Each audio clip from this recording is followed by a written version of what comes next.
Assalamualaikum warahmatullahi wabarakatuh. Alhamdulillah, hari ini kita dapat bertemu kembali di dalam penjelasan materi perkuliahan kewirausahaan secara daring. Semoga teman-teman mahasiswa dalam keadaan sehat semua, sehingga teman-teman bisa menyimak dengan baik penjelasan yang akan saya sampaikan pada hari ini. Pertemuan minggu ini, saya akan mengajak teman-teman untuk membahas tentang kepemimpinan di dalam kewirausahaan.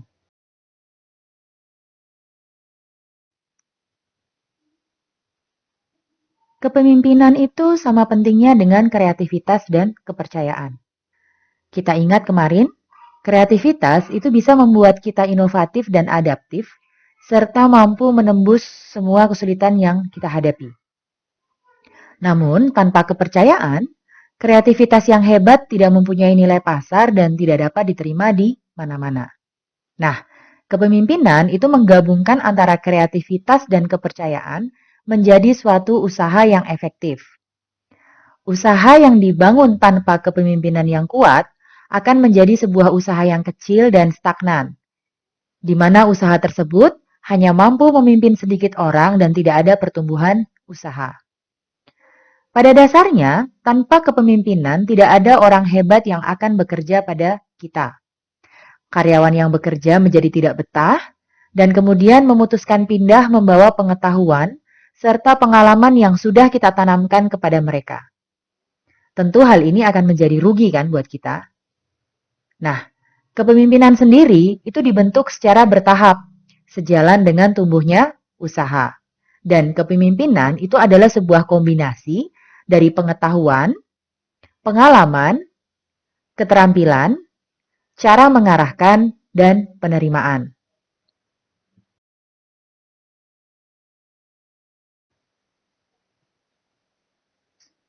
Hari ini saya akan bercerita tentang kisah Dick dan More.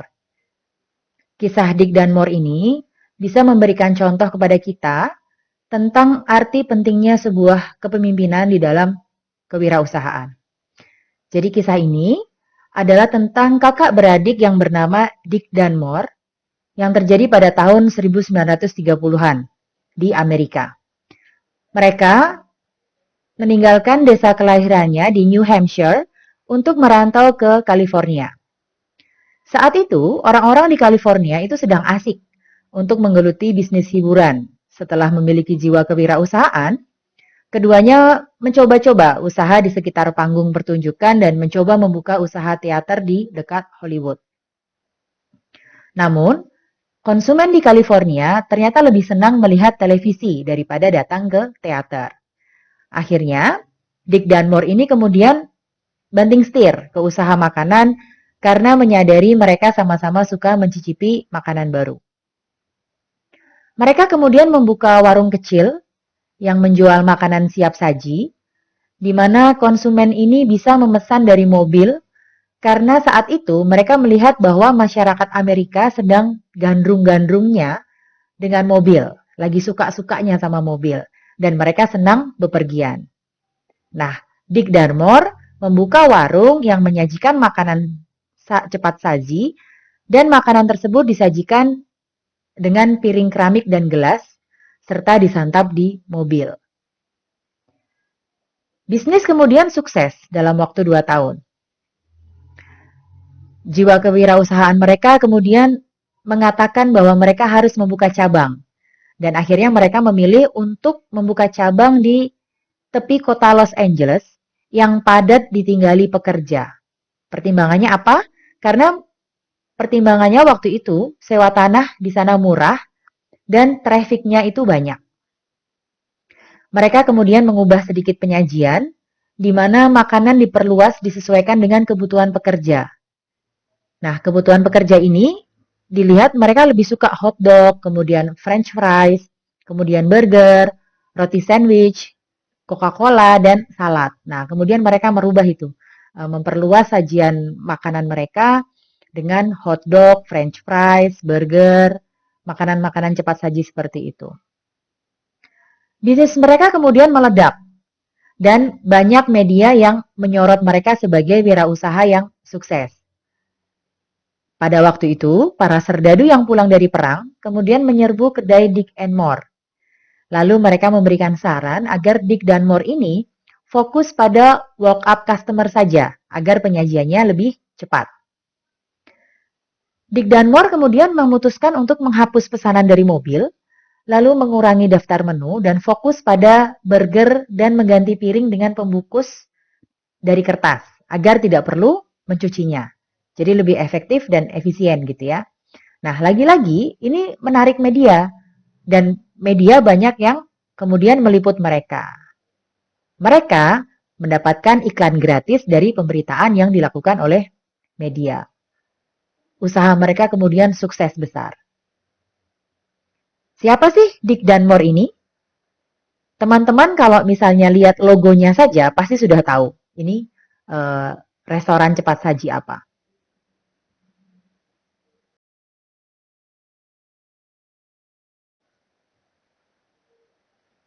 Nah, ini dia.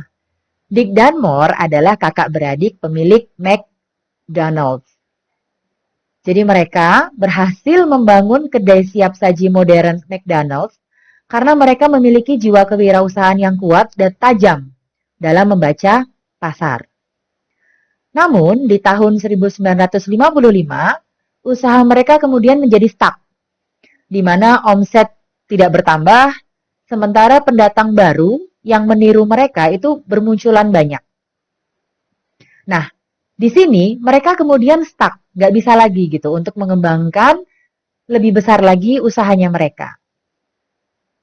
Mereka memiliki jiwa kewirausahaan yang kuat, tapi keduanya adalah wirausaha tanpa kepemimpinan.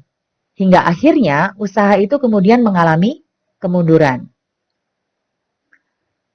Pada saat itu mereka mengenal Roy Kroc. Jadi Roy Kroc ini adalah penjual mesin pembuat minuman di McDonald yang kemudian merasa cemas gitu melihat pelanggannya ini kok mengalami kemunduran usaha. Akhirnya Roy Kroc ini menawarkan solusi dan menuangkan semua konsep dalam buku manual McDonald's System. Manual itu kemudian dibeli oleh Ray dan dia memperluas bisnis dengan konsep franchise.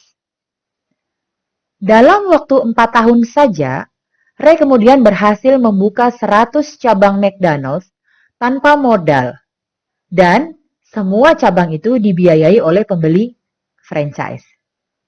Bayangkan, tanpa modal dia bisa membuka 100 cabang McDonald's di wilayah-wilayah lain.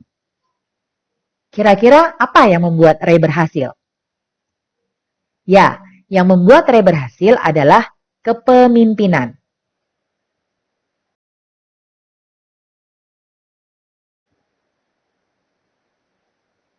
Kalau kita lihat wirausaha Indonesia, itu kita lihat ya setiap hari hampir nama baru itu bermunculan di dunia wirausaha Indonesia. Tapi sebaliknya, kita juga bisa lihat bahwa hampir setiap hari juga wirausaha Indonesia ini terlibat dalam sengketa misalnya, kemudian terlibat dalam kemunduran usaha, atau kemudian dia kehilangan reputasi dan akhirnya bisnisnya ditutup. Sejarah kewirausahaan Indonesia sendiri itu ditandai dengan kentalnya jiwa dagang, tetapi miskin kepemimpinan. Sebagian besar usaha yang dibangun dengan jiwa dagang itu umumnya hancur, begitu memasuki generasi kedua dan ketiga. Banyak bisnis keluarga yang pecah itu karena lemahnya kepemimpinan dari para ahli waris yang dituakan. Kalau misalnya kepemimpinan saudara tertua atau yang dipercaya memimpin itu bagus, maka usaha keluarga tersebut bisa tumbuh dengan baik. Tetapi begitu digantikan oleh keturunannya yang leadership-nya lemah, maka usaha itu kemudian menemui kebangkrutan.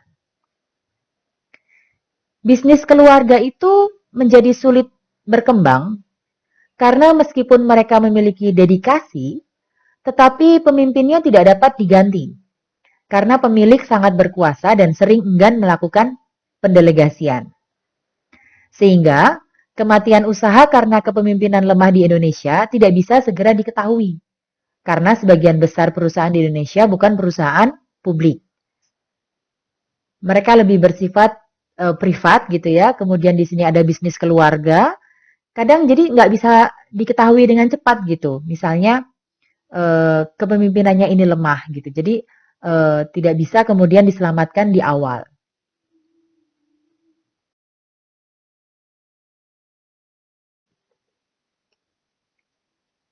Sejatinya wirausahawan itu bekerja dengan leadership, bukan semata-mata entrepreneurship.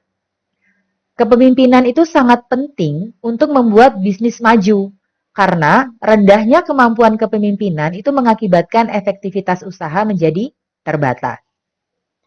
Dengan bekal entrepreneurship, seseorang memiliki efektivitas terbatas itu akan berhasil karena dia mau dan mampu untuk bekerja dengan keras, dengan kesungguhan, dan dengan kejujuran.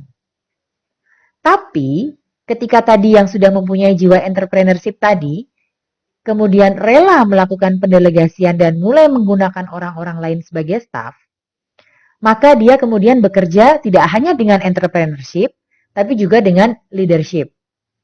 Dia kemudian tampak cool, dihormati, dipercaya, kemudian bahasanya itu disampaikan dengan jelas, emosinya stabil, pengetahuannya pun kemudian mumpuni. Nah, di situ leadership tadi akan membuat efektivitasnya menjadi meningkat.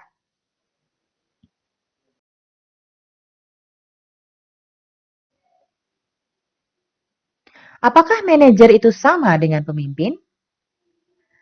Para pengarang dan praktisi itu sering menyamakan keduanya meskipun mereka tidak sama. Sebagaimana kita lihat ya, kalau manajer itu dia kan menduduki jabatannya karena dia ditunjuk. Kemudian kemampuan mereka untuk mempengaruhi itu didasarkan pada wewenang formal yang melekat dalam posisi-posisi yang mereka duduki.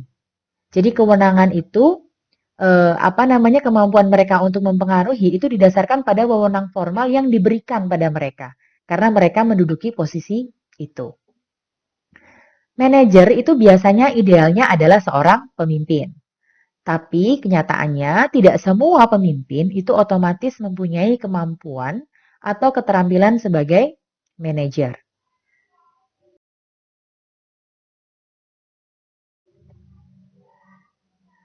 Tadi saya sudah sampaikan ya, banyak pengarang dan praktisi itu sering menyamakan manajer dan pemimpin, meskipun keduanya tidak sama. Tadi kita sudah lihat manajer tadi kedudukannya dari mana, kemudian kewenangannya sejauh apa. Nah, kalau pemimpin itu beda dengan manajer. Definisinya sendiri adalah pemimpin itu orang yang mampu mempengaruhi orang lain sekaligus memiliki wewenang manajerial. Dan to lead atau untuk memimpin itu sama dengan to influence. Jadi suatu kemampuan untuk mempengaruhi kelompok yang terdiri dari tim, staf, karyawan atau semua pemangku kepentingan menuju tercapainya suatu tujuan.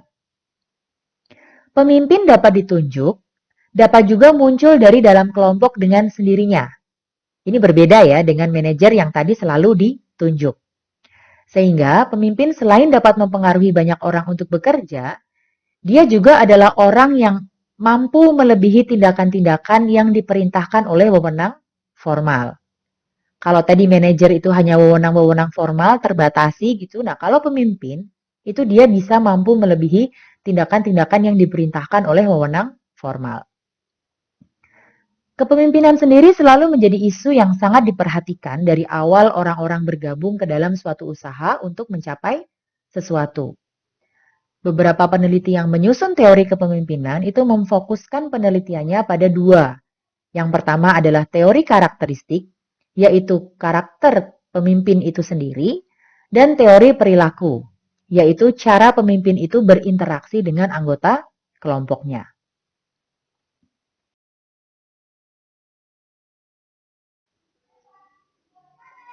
Nah, kita bicara tentang teori karakteristik. Dalam riset kepemimpinan teori karakteristik, itu berfokus pada ciri-ciri atau karakter dari pemimpin, yang kemudian ini digunakan untuk membedakan mana yang pemimpin dan mana yang bukan pemimpin.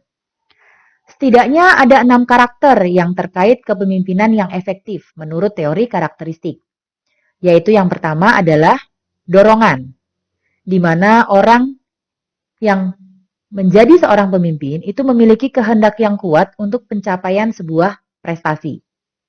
Kemudian yang kedua, ada kehendak untuk memimpin. Jadi orang ini mempunyai kehendak yang kuat untuk mempengaruhi dan memimpin dengan menunjukkan kemauan dalam mengemban tanggung jawab, meskipun itu bisa berbahaya atau beresiko. Kemudian yang ketiga, karakternya adalah kejujuran dan integritas. Jadi orangnya ini, dia membangun hubungan kepercayaan dengan memberi teladan dan memberikan konsistensi antara ucapan dan perbuatannya. Jadi seorang pemimpin itu harus jujur dan penuh integritas. Kemudian karakter yang selanjutnya, untuk menjadi pemimpin yang efektif adalah memiliki kepercayaan diri. Jadi dia tidak ragu-ragu dalam bertindak dan memutuskan sesuatu. Karakter pemimpin yang efektif selanjutnya adalah cerdas. Dia harus mempunyai kecerdasan. Jadi orang ini harus mampu mengumpulkan, menganalisa, dan menafsirkan informasi-informasi yang dia terima. Kemudian karakter yang terakhir adalah pengetahuan yang terkait dengan pekerjaan. Jadi orangnya untuk menjadi pemimpin dan dia pemimpin yang efektif itu adalah dia mempunyai pengetahuan luas yang membuat dirinya kemudian dapat membuat keputusan yang cermat, yang tepat gitu.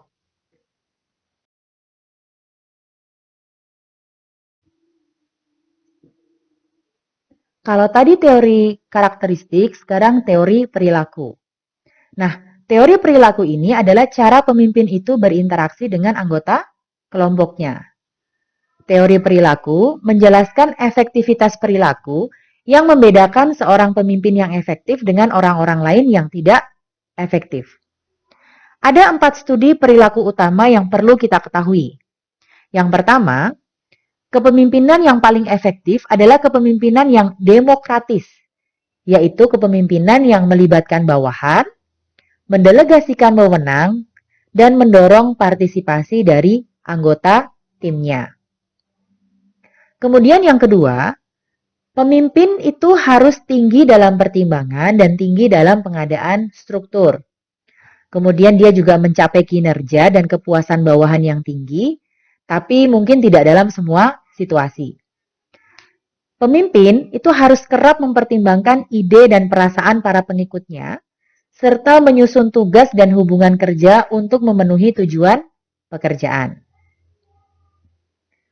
Perilaku utama selanjutnya adalah pemimpin itu harus berorientasi karyawan terkait dengan produktivitas kelompok yang tinggi dan kepuasan kerja yang lebih tinggi. Jadi pemimpin itu harus menekankan hubungan antar pribadi dan memperhatikan kebutuhan karyawannya, serta menekankan aspek teknis atau tugas dari pekerjaan yang diberikan. Kemudian, perilaku utama yang terakhir itu adalah pemimpin itu berkinerja sangat baik jika gayanya memiliki perhatian yang tinggi atas produksi dan manusia atau karyawannya. Jadi pemimpin ini diukur perhatiannya terhadap bawahan pada skala 1 sampai 9 dan perhatian pemimpin untuk menyelesaikan pekerjaan itu pada skala 1 sampai 9. Semakin tinggi angkanya, maka semakin efektif cara kepemimpinannya.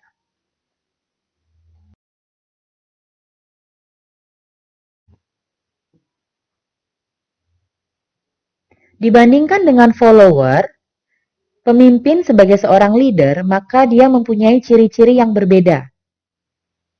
Nah, ciri-ciri ini antara lain yang pertama, dia adalah orang yang selalu berinisiatif, bukan yang hanya reaktif saja terhadap segala sesuatu. Kemudian, dia adalah tipe orang yang memimpin. Misalnya, dia adalah orang yang modelnya adalah angkat telepon, menelpon dulu gitu, bukan menunggu telepon masuk. Ilustrasinya seperti itu. Jadi dia mengambil kesempatan bukan menunggu kesempatan datang. Kemudian yang ketiga, dia selalu menggunakan waktunya itu dengan perencanaan dengan antisipasi sebuah masalah. Jadi dia bukan tipe orang yang kemudian membuang-buang waktu dilewatkan begitu saja, enggak. Jadi kalau misalnya pemimpin ini, dia akan melihat waktu ini sebagai sesuatu yang harus betul-betul digunakan sebaik mungkin. Dia akan isi waktu itu dengan sebuah perencanaan, kemudian dia melakukan antisipasi-antisipasi supaya nanti masalah tidak terjadi di kemudian hari. Ciri-ciri pemimpin yang keempat itu adalah dia itu tipe orang yang invest time with people. Tidak hanya sekedar spending time with people. Jadi dia betul-betul menginvestasikan waktunya itu dengan orang-orang yang dia berinteraksi. Tidak hanya sekedar mengisi waktu tanpa hal-hal yang tidak jelas gitu. Ciri-ciri pemimpin selanjutnya adalah dia tipe orang yang kemudian mengisi kalender itu dengan prioritas-prioritas ke depan. Dan kemudian melaksanakan prioritas-prioritas itu. Jadi dia mengisi kalender dengan prioritas ke depan, kemudian action, melakukan apa yang sudah dia prioritaskan. Jadi dia bukan orang yang hanya mengisi kalender dengan jadwal yang sudah diperintahkan, tapi dia lebih bagaimana merancang dalam kalender itu dia mau apa, perencananya apa nih, prioritasnya mau bagaimana. Kemudian dia melakukan apa yang dia prioritaskan tadi.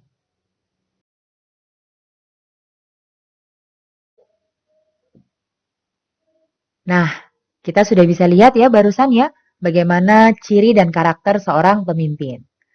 Meskipun sekilas sama gitu ya, kita lihat bahwa pemimpin dan manajer itu tentu beda. Dan perbedaannya itu antara lain ya, ini saya perjelas lagi. Kalau misalnya pemimpin itu, ini perbedaannya ada 6, saya sebutkan di sini. Kalau pemimpin itu dia memperbaharui atau menciptakan sistem baru. Sedangkan manajer, dia kemudian memelihara sistem yang ada dan bekerja dengan sistem. Kemudian kita lihat pemimpin itu lebih bebas, merdeka, kreatif, dan berani melakukan kesalahan tetapi dia tetap disiplin. Sedangkan manajer itu lebih cenderung patuh, disiplin, dan tidak memberi ruang bagi kesalahan. Dia mengikuti betul itu manual yang sudah diberikan. Kemudian kalau pemimpin itu dia lebih berani menghadapi tantangan. Sedangkan manajer itu cenderung menghindari resiko. Kalau pemimpin itu berorientasi ke masa depan di suatu tempat yang berbeda dan imajinatif, kalau manajer itu orientasinya di sini, hari ini, dan lebih kepada learning from the past.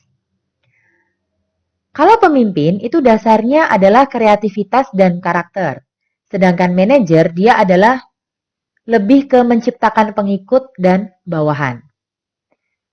Yang terakhir, perbedaannya adalah pemimpin tidak terlalu memikirkan posisi, tapi lebih pada manfaat, nilai, dan tanggung jawab.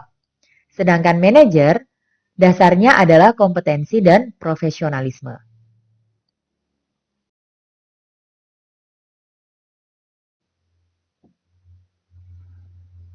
Kepemimpinan seorang wirausaha tentu memiliki gaya yang berbeda-beda, karena tidak hanya kepala atau pikiran, melainkan juga hati. Ada penciptaan suasana dan menjaga perasaan di situ. Sehingga leadership mencakup kemampuan analisis dan kekuatan interpersonal sekaligus. Menjadi great leader atau pemimpin yang hebat berarti siap melakukan perubahan secara bertahap dan membuat usahanya adaptif dalam menghadapi segala situasi yang berubah-ubah.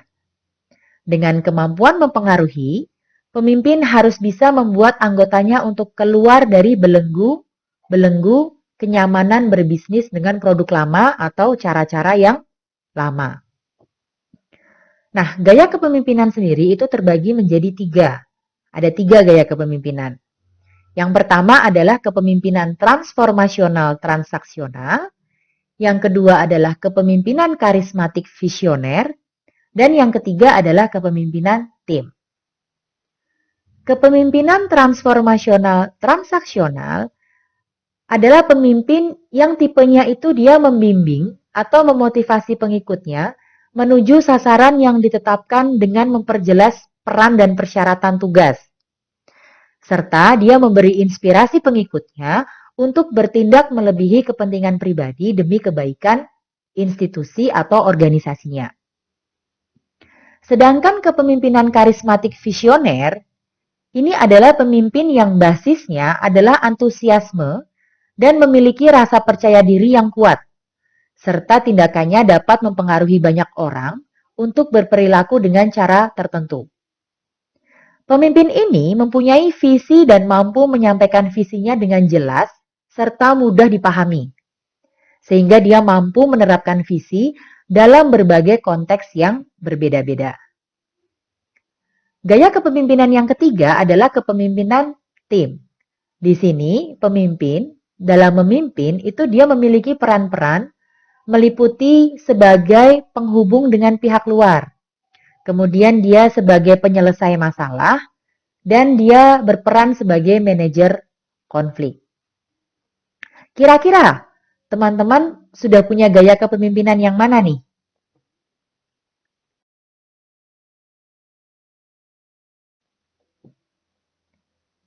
Nah, setelah sudah tahu bagaimana karakter pemimpin, bagaimana ciri-ciri pemimpin dan gaya kepemimpinan, maka kalau kita mau berwirausaha dan ingin memiliki kepemimpinan yang efektif, kita harus memperhatikan hal-hal sebagai berikut. Yang saya perlihatkan di dalam layar ini, ada beberapa hal-hal yang harus kita perhatikan ketika kita ingin berwirausaha dan memiliki kepemimpinan yang efektif. Yang pertama, kita harus menciptakan tatanan nilai dan keyakinan untuk para karyawan kita, serta buat karyawan agar mereka bergairah untuk mengejarnya. Kemudian yang kedua, kita harus menghargai dan mendukung hal-hal positif yang ingin dicapai karyawan kita. Kita berikan contoh dan tindakan kita itu harus sesuai dengan ucapan kita. Selanjutnya, kita harus bisa menyediakan sumber daya yang dibutuhkan oleh karyawan untuk mencapai tujuan. Lalu, berkomunikasilah dengan baik ketika bersama karyawan. Hargai keragaman para karyawan atau pekerja kita dan rayakan keberhasilan dengan pekerja kita ketika kita sukses mencapai suatu tujuan. Jangan lupa untuk selalu mendorong kreativitas pekerja atau karyawan kita dan terus pertahankan selera humor kita supaya karyawan itu nyaman dengan kita. Lalu, buat situasi dan lingkungan serta optimisme bersama karyawan untuk selalu menatap terus ke masa depan.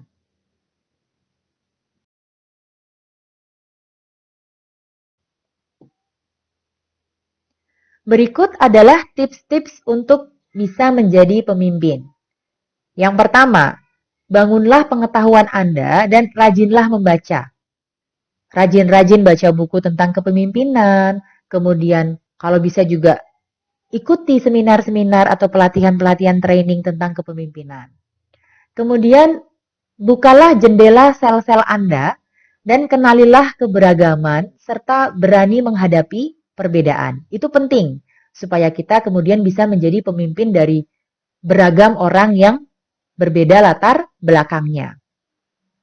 Kemudian kita harus selalu memiliki disiplin diri dan harus selalu bekerja dengan prioritas supaya kemudian bisa menjadi efektif dan efisien.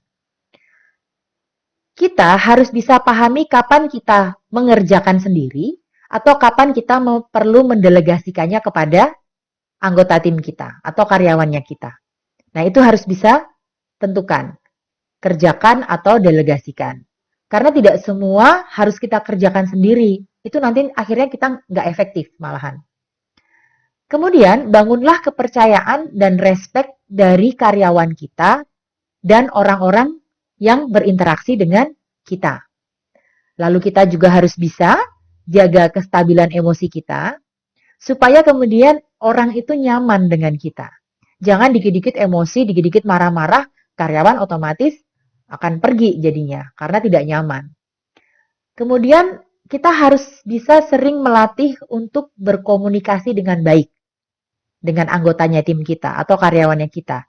Dan harus menguasai teknik komunikasi yang betul-betul mumpuni. Supaya apa? Supaya apa yang ingin kita maksudkan, apa yang ingin kita tuju, itu bisa kita sampaikan dengan jelas dan dapat dipahami dan diterima dengan baik oleh anggota tim kita atau karyawannya kita. Kemudian belajarlah menulis, karena dengan menulis itu kemudian bisa mengasah kemampuan analisa Anda dan kemudian bisa menemukan solusi-solusi dari permasalahan yang Anda tulis itu. Dan terakhir itu gunakanlah manajemen yang baik.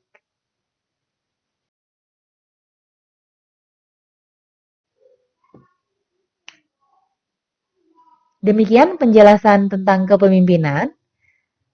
Saya akan meminta teman-teman untuk mengerjakan kuis di Elita pada topik 7. Seperti kemarin, perhatikan betul ya berapa lama durasi waktu yang disediakan untuk mengerjakan kuis, dan perhatikan betul batas waktu kapan kuis boleh dimulai dan kapan kuis harus berakhir.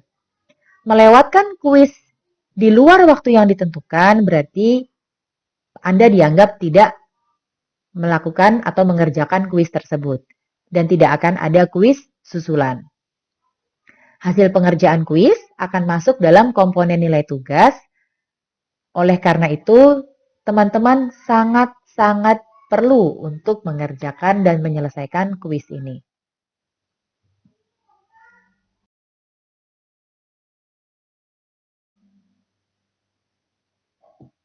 Jadi begitu ya penjelasan tentang materi perkuliahan hari ini. Semoga teman-teman dapat memahami apa yang saya sampaikan. Seperti biasa, jika ada pertanyaan, teman-teman bisa sampaikan langsung kepada saya melalui forum diskusi yang saya sediakan di Elita atau di WA grup kelas. Teman-teman juga boleh drop pertanyaan di kolom komentar. Jangan lupa untuk mengerjakan kuisnya, saya ingatkan lagi pada topik 7. Jangan sampai terlewat, karena hasil pengerjaan kuis masuk dalam komponen nilai tugas. Dan seperti yang saya sampaikan sejak awal perkuliahan, bobot nilai tugas itu 50% dalam penilaian akhir. Jadi jangan sampai komponen nilai tugas teman-teman itu rendah. Terima kasih telah menyimak video penjelasan hari ini. Mohon maaf, masih banyak kekurangan dan insya Allah kita akan bertemu kembali dalam perkuliahan selanjutnya. Semoga apa yang saya sampaikan bisa bermanfaat dan wassalamualaikum warahmatullahi wabarakatuh.